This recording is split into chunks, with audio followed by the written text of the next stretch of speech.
주신 하나님의 말씀 시편 126편 1절에서 6절까지의 말씀입니다. 126편.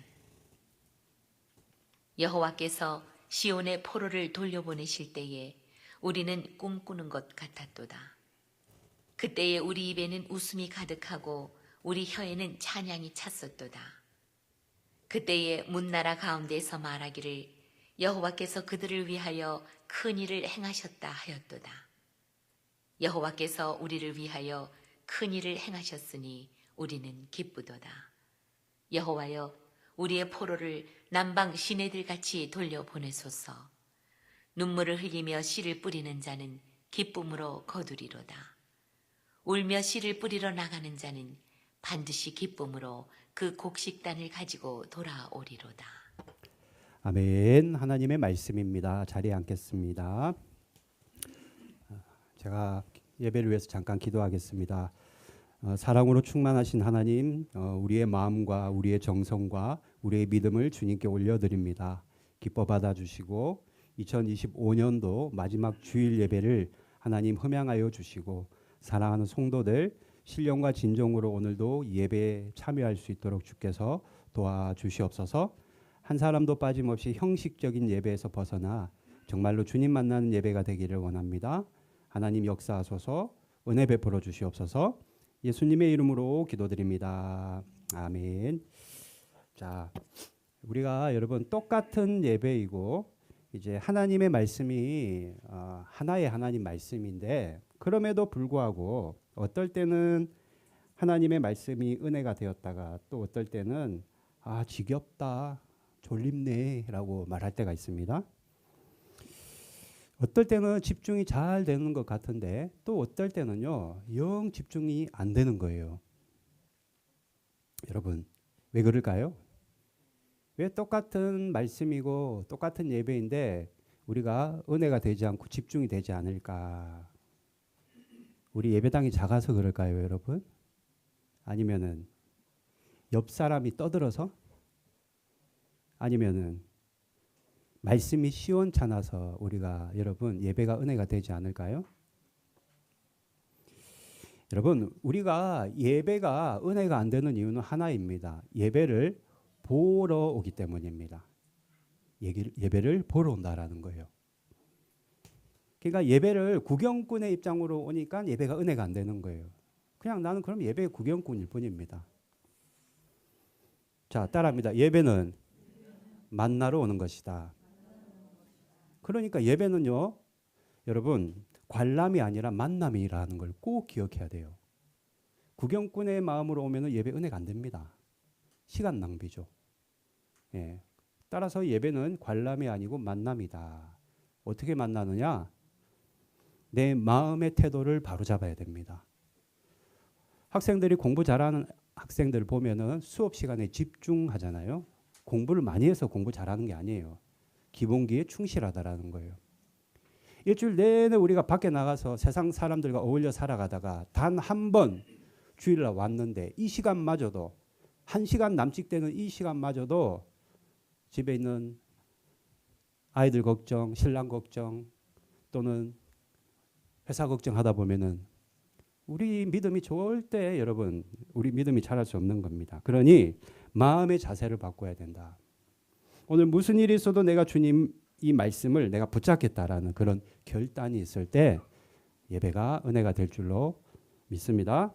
그러니 오늘 하루 예배가 관람이 아닌 만남이 되기를 주님의 이름으로 축복합니다. 자, 1절 말씀 같이 한번 읽어볼까요?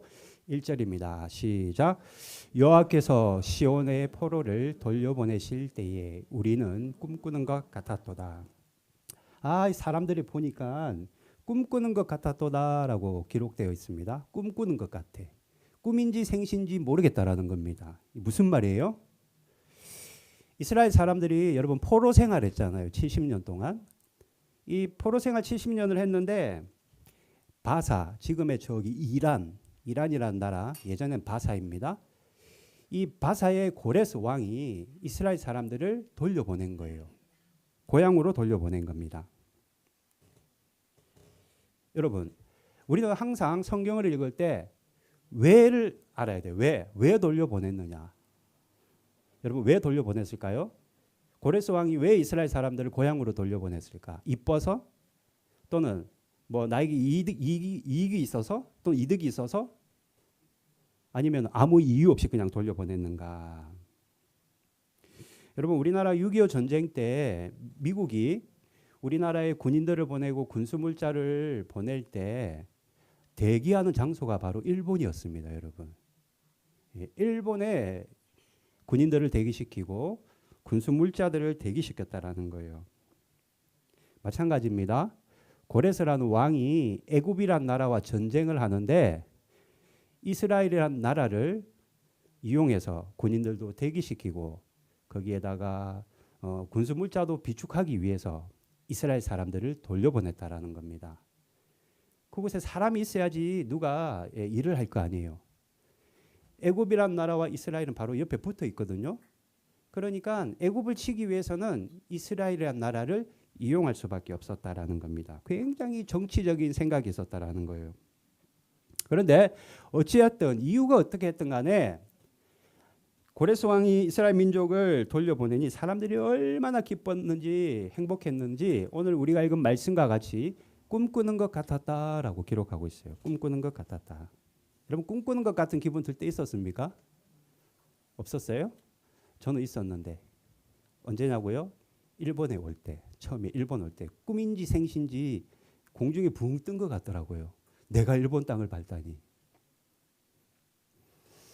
자, 그런데 이스라엘 사람들이 고레스가 자신들을 고향으로 돌려보냈는데 굉장히 고레스가 들으면 섭섭할 만한 말을 합니다. 자, 2절 말씀 같이 읽어봅시다.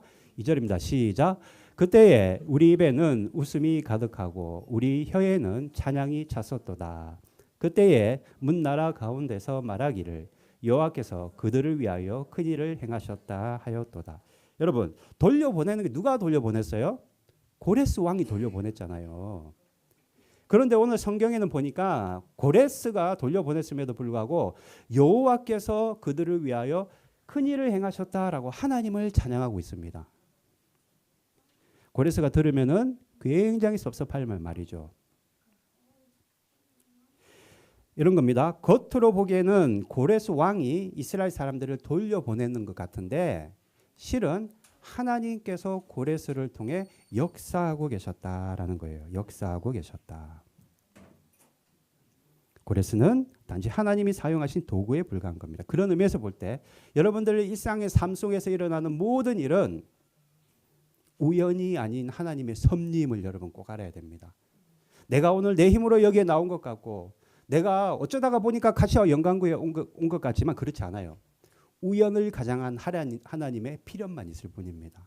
하나님이 뜻이 있다라는 거예요. 고향에 돌아가니까 얼마나 기분이 좋은지 날마다 주님의 영으로 충만했습니다. 너무나도 행복했어요. 그런데 여러분 은혜와 기쁨이 오래 가지 않았어요. 이스라엘 사람들이 처음에 고향에 돌아갔을 때는 얼마나 행복하고 기뻤는지 모르지만 시간이 지나면 지날수록 현실의 어려움과 삶의 무게 때문에 감격이 자꾸 흐려지는 겁니다.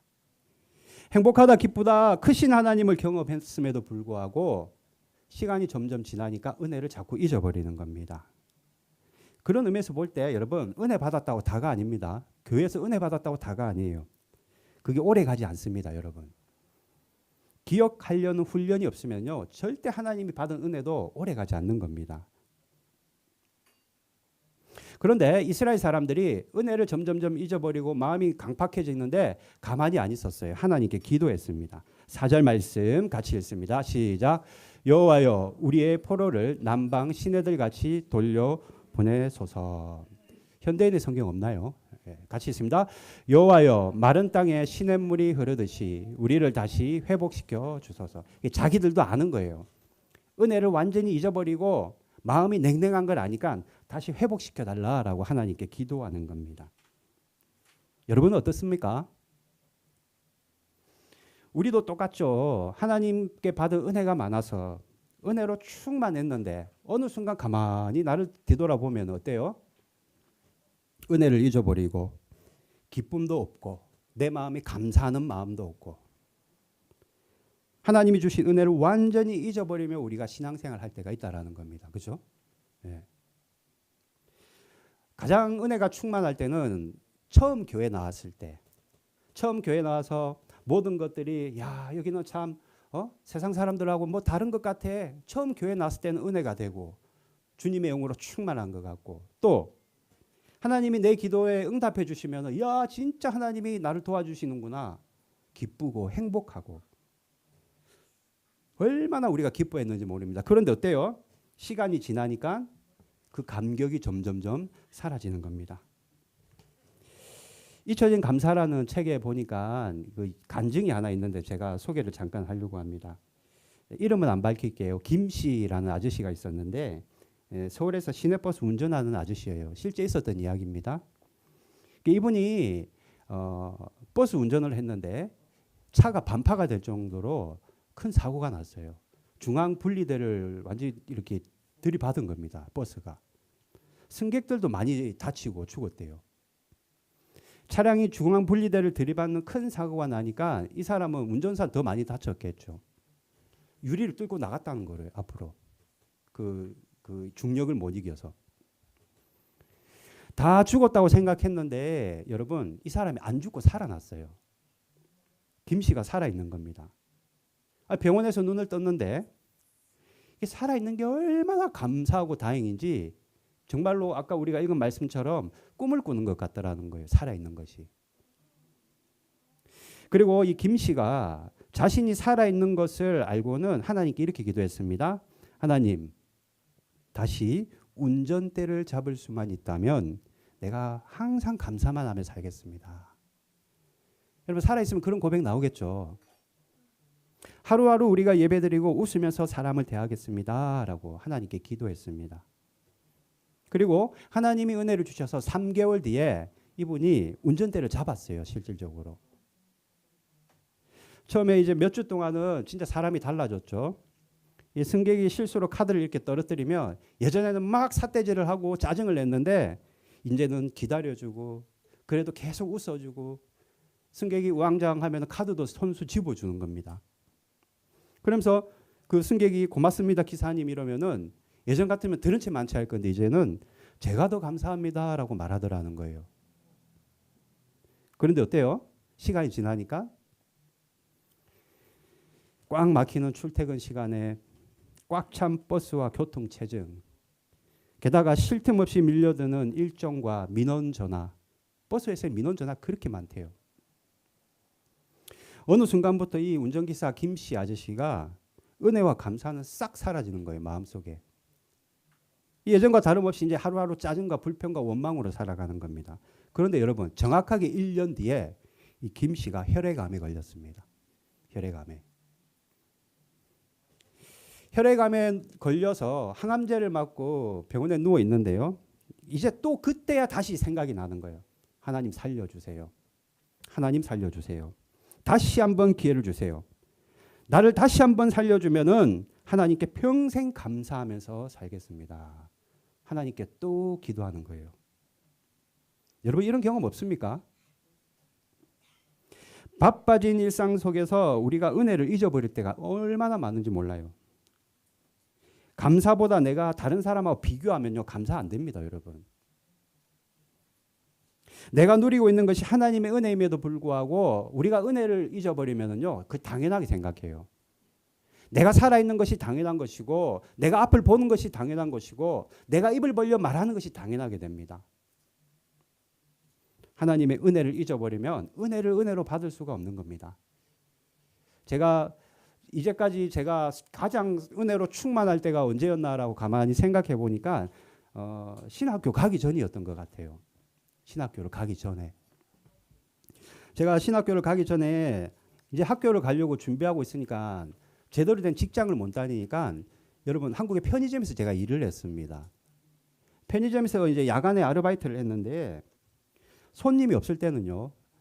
제가 왜 그랬는지 모르겠는데 늘 성경을 읽었어요.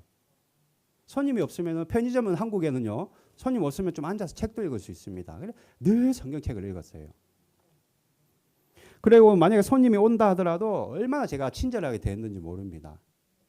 그때 그 사장님이 여러분 한국의 농심이라는 기업 아시죠? 예, 농심이 거기 상무 출신이었는데 저에게 보너스도 줄 정도로 제가 일을 잘했어요. 예. 늘 감사하고 늘 웃으면서 일을 했거든요. 그리고 월급을 받으면은 11조 헌금을 내려고 그걸 봉투에 딱 담아가지고 얼마 안 되지만 제가 그걸 가방에 잘 넣어 놓는 거예요. 그러면은 일을 하다가 자꾸 꺼내서 이렇게 봅니다. 제가. 왜요? 하나님께 드릴 수 있다는 게 너무 기뻐서 넣었다가 꺼냈다가 또 넣었다가 또 여기 넣었다가 또 꺼냈다가 또 혹시 어디 잊어버리진 않았나 가방 또 열어보고 하나님께 드릴 수 있는 게 얼마나 감사했는지 얼마 되지도 않는 그걸 가지고 넣었다가 뺐다가 넣었다가 뺐다가 한 번은 이런 일도 있었습니다. 저희 어머님이 한국에 와서 택시를 탔는데 그날 어머님이 우체국을 갈 일이 있었어요. 그래서 우체국을 택시 타고 우체국을 어디를 가주세요 했는데 그 우체국이 너무 유명한 우체국이야. 시내 한복판에 있어. 개인 택시를 탔는데 도무지 그 개인 택시가 모를 수가 없어. 너무나도 유명한 우체국이고 대로 한복판에 있기 때문에 어머니 다리 아프니까 택시를 탔는데 아니 글쎄 이 택시 기사가 개인 택시 정도 할 정도면은 베테랑일 건데 삑삑삑삑 막 헤매는 거예요. 한 2~30분을. 그러더니 결국에 어딜 내려줬느냐? 어떤 교회 앞에다 저와 어머니를 내려줬습니다. 그런데 그 교회에서 제가 세례를 받았어요. 거기서 제가 세례를 받았습니다. 하나님이 베푸신 은혜가 너무 기쁘고 얼마나 내가 구원받았다는 것이 내가 신학을 공부할 수 있다는 것이 얼마나 감사했는지 모릅니다. 그런데 어때요? 저도 마찬가지였어요. 시간이 지나니까 학부를 졸업하고 대학원에 가니까 머릿속에 지식은 막 쌓여가는데 하나님의 은혜는 점점점 멀어지는 겁니다. 불평과 불만으로 살아가는 저를 보는데 공부를 하나님의 영광을 위해서 하는 것이 아니라 학위 받으려고 학점 받으려고 공부하는 제 모습을 보게 되었어요. 그리고 그때 잃어버린 은혜를 다시 회복하는데 여러분 꽤 오래 걸렸습니다. 몇 년이 걸렸어요. 몇 년이 걸렸습니다. 성도들은 모르죠. 제가 가면을 쓰고 있으니까. 내 마음에는 은혜가 전혀 없었습니다. 많은 사람들이 하나님 다시 살려주시면 평생에 감사하겠습니다. 이 기도에 응답만 해주시면 평생 하나님 잘 믿겠습니다. 호시탐탐 장담하면서 얘기하지만 우리가 그 은혜를 자꾸 금세 잊어버리는 거예요. 빼앗겨버리는 것이 우리의 솔직한 모습입니다. 여러분들은 어떻습니까? 여러분들의 마음에 하나님에 대한 그 구원에 대한 은혜와 감격이 아직도 남아있냐라는 거예요. 2025년 마지막 주일 예배를 드리는데 내 마음의 상태가 어떠냐라는 겁니다. 그러나 여러분 꼭 기억하십시오. 하나님의 은혜, 그 은혜를 받기 위해 우리가 고백할 것이 있습니다. 자, 4절 현대인의 성경 다시 한번 읽어볼까요? 시작. 여호와여 마른 땅에 시냇물이 흐르듯이 우리를 다시 회복시켜 주소서. 하나님이 우리를 회복시켜 주시는 거예요. 하나님이. 우리는 하나님께 이 고백으로 일어나야만 하는 겁니다. 다시 회복시켜 주십시오. 하나님의 은혜를 회복시켜 주시고 하나님을 만났을 때 그 기쁨을 회복시켜 달라 우리가 고백할 수 있어야 된다는 겁니다. 여러분 냉랭한 마음으로 형식적인 마음으로 언제까지 우리가 신앙생활 할 수는 없다라는 거예요. 외람될 말씀이지만 우리가 이렇게 앉아 있지만 여러분 우리 모두 다 구원받는다라고 장담할 수 없습니다. 내 마음에 은혜가 남아 있는지에 따라 우리가 내가 구원을 장담할 수 있는 겁니다. 여러분이 그 주님을 처음 만났을 때 그 은혜와 첫사랑이 회복돼야만 여러분 기도도 되는 거예요. 그래야만 예배도 되는 겁니다. 여러분들이 그 은혜가 회복돼야만 하나님의 말씀에 순종도 할 수 있는 겁니다. 오늘 우리가 읽은 시편 말씀 설교 제목이 그때를 회복해라입니다. 자, 같이 따라합시다. 그때를 회복하라. 여러분들이 하나님 처음 만나서 은혜 받던 그때를 반드시 회복해야 된다라는 거예요. 여러분 은혜가 희미해졌다라는 것은 우리가 다시 회복의 시간이 왔다는 뜻이기도 합니다. 보이지 않게 쌓이는 은혜를 우리가 이제 다시 꺼내야 돼요. 언제까지 우리가 종교인으로 살 수는 없습니다. 형식적인 신앙으로 살아갈 수 없다라는 거예요. 그건 나에게도 불행한 일이고 하나님께도 영광을 가리는 일입니다. 그러니까 하나님을 처음 만났을 때, 교회에 처음 나왔을 때 그 감격과 은혜를 우리는 회복해야 된다라는 거예요. 하나님의 그 은혜가 회복되고 그 기쁨이 회복되고 감사가 회복되어야만 한다라는 겁니다. 여러분, 오늘 하나님이 우리에게 주시는 말씀과 같이 우리를 다시 회복시켜 주소서, 이 고백과 같이 여러분들이 혹여나 은혜를 잊어버리고 기쁨을 잊어버리고 감사를 잊어버려서 교회에 다 그냥 출근하듯이 왔다 갔다 하며 종교적인 삶을 살아가고 있다면 다시 2026년도에는 정말로 은혜가 회복되기를 바랍니다. 그래서 하나님 말씀에 정말로 여러분 순종하며 나가기를 바랍니다. 자, 그러면 어떻게 해야만 우리가 은혜를 회복할 수 있을까? 두 가지를 말씀드립니다. 자, 6절 말씀 같이 한번 읽어볼까요? 6절입니다. 시작. 울며 씨를 뿌리러 나가는 자는 반드시 기쁨으로 그 곡식단을 가지고 돌아오리이다. 자, 보니까 울며 씨를 뿌리러 나가면 곡식단을 가지고 돌아온대요. 기쁨으로 돌아온대요. 그럼 씨를 뿌려라는 말인데 여러분, 씨가 뭘까요? 은혜를 회복하려면 씨를 뿌려야 되는데 씨가 뭐냐라는 거예요, 도대체가. 예? 뭘까요, 여러분, 씨가? 자, 봅시다. 누가복음 8장 11절 같이 읽습니다. 시작. 이 비유는 이러하니라. 씨는 하나님의 말. 누가 아까 말씀 누가 얘기했어요? 아, 역시 우리 연우 집사님. 예, 성경을 읽으니까 아는 거예요. 읽으니까. 예? 내가 물어볼 때 아까 누가 말씀이라 하길래 나 누군가 벌써 내 설교를 갖다가 다 봤나 했더니 예? 여러분, 성경에서 말하는 씨는 하나님의 말씀이에요. 그러니까 씨를 뿌리라는 말은 내 마음이라는 밭에다가 하나님의 말씀을 자꾸 뿌리라는 겁니다. 그래야만이 은혜가 회복된다라는 거예요. 그래야만 은혜가 회복된다. 연우 집사님 말씀처럼 하나님의 말씀이 그 씨라는 거예요. 씨. 내 마음이 왜 이렇게 냉랭한지 모르겠습니다. 교회 나오는 게 힘들고요. 지루하고요. 집중도 안 되고요. 은혜도 안 되고요. 왜 그래요? 왜 이렇게 졸릴까요, 여러분? 말씀이라는 씨를 내 마음에 안 뿌리니까 열매도 없고 냉랭할 수밖에 없는 거예요. 중요한 거는 힘들고 어렵더라도 눈물이 나더라도 오늘 본문 누가복음 6절 말씀에 울며 씨를 뿌리러 나가야 된다. 눈물이 나더라도 씨를 뿌려야 된다라는 거예요. 내가 나중에 형편이 좋아지면 나중에 내가 시간이 많으면 그때 내가 말씀을 한번 읽어보겠습니다. 그게 아니라 눈물이 나더라도 씨를 뿌리러 나가는 자는 여기서 중요한 거 따라합시다. 반드시 기쁨으로 뭐를 거두어요? 곡식단을 거둔다라는 거, 축복을 거둔다라는 겁니다. 여러분. 울면서도 씨를 뿌리러 나가야 된다라는 거예요. 즉 말씀의 씨를 내 마음밭에 여러분 뿌려야 된다라는 겁니다. 이 영적인 법칙인 거예요. 내가 은혜가 식었다고 해서 내가 은혜가 안 되고 교회 나가는 게 종교적인 생활처럼 느껴진다 하더라도 내 마음은 여전히 살아있다고요. 내 마음은 죽지 않았다고요. 그 죽지 않은 마음에 하나님의 말씀이란 씨를 자꾸 뿌려야 된다라는 겁니다.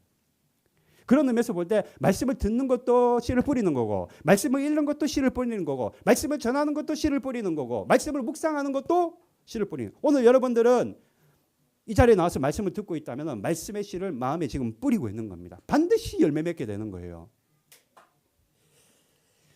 1885년도 4월 5일 날 부활절 때 여러분 아실 거예요. 언더우드 선교사님이 한국에 들어왔어요. 아펜젤러 우리 감리교회 아펜젤러 선교사님 장로교단이 언더우드 선교사님 같은 배를 타고 같이 들어왔다고요. 그러니까 목사님들끼리 아니야 아펜젤러가 한 발 먼저 내딛었어. 아니야 언더우드가 한 발 더 먼저 내딛었잖아. 아이 그래 다 해 하고 농담도 하고 그러거든요. 누가 먼저 오면 어떻습니까? 감리교든 장로교든. 중요한 거는 이 언더우드 선교사님이 한국 땅에 들어와서는 서울 정동이라는 데 가서 조선말을 배웠어요. 그때 당시 조선말을 배우며 성경을 번역했습니다. 이게 보통 일이 아니에요, 여러분. 외국인이 우리말로 성경을 번역한다는 건 이 보통 일이 아닙니다. 그리고 이 언더우드 선교사님이 의사였어요. 그래서 환자들을 불러 모으다가 그때 당시에 조선에는 의원만 있었거든요. 이 환자들을 불러 모으다가 계속 치료를 해 주었습니다. 그리고 말씀의 씨를 막 뿌렸어요. 하나님의 말씀에 이런 말씀이 있습니다. 돈은 안 받는데 오는 환자들마다 말씀을 듣겠다라는 거예요. 그 언더우드 선교사님이 쓴 일기에 이런 기도가 있습니다. 예수님, 조선의 영혼들이 아직도 어둠 속에 있습니다. 죽어가고 있다라는 거예요. 그러나 이 땅에 말씀의 씨를 심게 하시고 싹이 나서 열매 맺게 도와주세요. 기도하는 겁니다. 그럼 언더우드 선교사님이 말씀의 씨를 뿌렸는데 정말 곡식단을 거두었을까요? 그런데 안타깝게도 이 언더우드 선교사님은요, 열매를 보지 못한 채 소천하셨습니다. 돌아가셨어요. 그 혜택과 곡식단을 누가 받고 있어요? 우리가 받고 있어요. 왜 우리가 받고 있어요? 언더우드 선교사님이 세운 연희 전문학교, 지금의 연세대학교예요, 여러분. 언더우드가 세운 그때 당시에 광해원이 지금의 신촌 세브란스 병원입니다. 이 혜택을 우리가 받고 있는 거예요. 언더우드 선교사님이 눈물을 흘리며 울며 씨를 뿌렸는데 그 곡식단을 우리가 지금 누리고 있는 겁니다. 우리가 혜택을 보고 있는 거예요. 절대로 여러분, 울면서 씨를 뿌리는 자는 절대 빈손으로 가지 않습니다. 물론 말씀의 씨를 뿌리는 것이 쉽다면 눈물 날 일이 왜 있겠어요? 울면서도 씨를 뿌리라는 건 힘든 것을 전제로 하고 말하는 거 아니겠습니까? 그러나 여러분, 내 마음이 어렵고 시간이 없고 아무리 바쁘고 분주하다 할지라도 그럼에도 불구하고 어려우면 어려울수록 더욱 말씀의 씨를 뿌려야 된다는 겁니다. 방법이 없어요, 여러분. 하루 중에 시간을 꼭 내어서 성경 3장 읽으면 1년이면 1독합니다. 10장 읽으면 2독을 한다고요. 우리가 시간을 내어서 말씀의 씨를 뿌려야 돼요. 어려우면은 현대인의 성경이나 쉬운 성경 구입해서라도 읽어야 됩니다. 그러면 반드시 내가 울면서도 씨를 뿌리면 곡식단을 거두게 되는 거예요. 말씀의 씨를 뿌리면 반드시 은혜의 단을 거두게 되는 겁니다. 중요한 것, 내가 잃어버린 은혜를 다시 되찾기 위해, 은혜를 회복하기 위해서는 말씀의 씨를 뿌려야 된다. 따라합시다. 말씀의 씨를 뿌려라. 매일매일. 내가 밥을 먹듯이 습관적으로 내 삶의 루틴이 되어야 된다는 거예요. 또 한 가지, 우리는 기도의 씨를 뿌려야만 합니다. 기도의 씨를 뿌려야 돼요. 여러분, 사람이 탄수화물만 잔뜩 먹어보십시오. 밥만 잔뜩 먹어보십시오. 건강이 망가집니다. 우리의 영도 마찬가지예요. 말씀만 많이 먹는다고 건강할 수 없어요. 균형을 이루어야 되는데 말씀과 기도입니다. 여러분, 기도의 씨를 뿌려야 된다는 거예요. 분당 우리교회 이찬수 목사님 잘 아실 겁니다. 분당 우리교회 이찬수 목사님이 개척 초기에 참 기도를 많이 하셨는데요. 성장이 안 되는 거예요. 교회가. 성장이 안 되는 거예요. 그러니까 이런 겁니다. 성도들이 모이지를 않아. 한국인데도. 일본은 그럴 수 있다 치지만 성도들이 모이지 않고 성도들이 왔다가도 그냥 가버리는 거예요. 예? 가는 거는 좋은데 있는 사람도 데리고 나가는 겁니다. 여러분, 목회자에게 가장 고통스러운 일이 뭔 줄 아십니까 혹시? 여러분은 그렇게 하면 안 됩니다. 목회자 제일 고통스러운 거는 말없이 나가는 게 제일 고통스럽습니다. 말이라도 하고 나가지. 좀 쉰다고 핑계라도 되지. 소리 소문 없이 전화도 안 받아, 메시지도 안 읽어, 칼 차단하고 나가는 거. 나가면 완전히 뒤통수 맞은 느낌이고, 왜 저럴까? 내가 무엇을 잘못했길래 저렇게까지 하며 나가실까? 얼마나 마음이 아픈지 몰라요. 저도 그걸 당해봤어요. 얼마나 마음이 아픈지 모릅니다. 이찬수 목사님이 그럴 때마다 거실에서 가족들이 다 잠든 그 온 밤에 얼마나 눈물로서 기도했는지 모른다는 거예요. 하루 이틀이 아니라는 겁니다. 목회를 그만둬야 되나, 다시 미국으로 가야 되나, 별의별 생각을 다 했다라는 거예요. 그런데 지금 그 분당 우리 교회가 어떻게 됐어요, 여러분? 성도가 2만 명입니다. 지교회가 29개예요, 여러분. 그 목사님이, 이찬수 목사님 쓴 책에 이런 간증이 있습니다. 기도는 땅에 절대로 떨어지지 않는다. 그 시절 흘린 내 눈물의 기도가 지금의 은혜를 이루었다라고 그 책에 기록되어 있어요. 사랑하는 성도 여러분, 오늘 우리가 2025년도 마지막 주일 예배를 지금 드리고 있습니다. 주께서 우리에게 뭐라고 말씀하십니까? 따라합시다. 그때를 회복하라. 언제입니까? 그때가 내가 처음 주님 만난 그때, 내가 주님의 영으로 충만하던 그때, 내가 은혜로서 충만했던 그때를 회복하라 말씀하시는 겁니다. 더 이상 우리가 이렇게 냉랭한 마음으로 신앙생활은 할 수 없기 때문이에요. 그러므로 어떻게 해야 됩니까? 우리는 가장 중요한 것 첫 번째, 내 마음밭에 말씀의 씨를 뿌려야 된다. 그리고 기도의 씨를 뿌려야 된다. 그러면 오늘 우리에게 주신 말씀과 같이 너희들이 기쁨의 곡식단을 거두리라.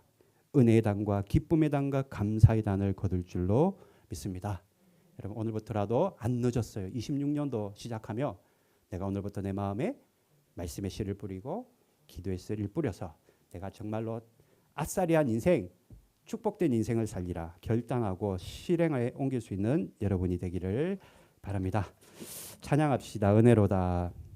제가 좀 감기 몸살 기운이 있어서 보복돼도 이해하세요. 예, 죄송합니다.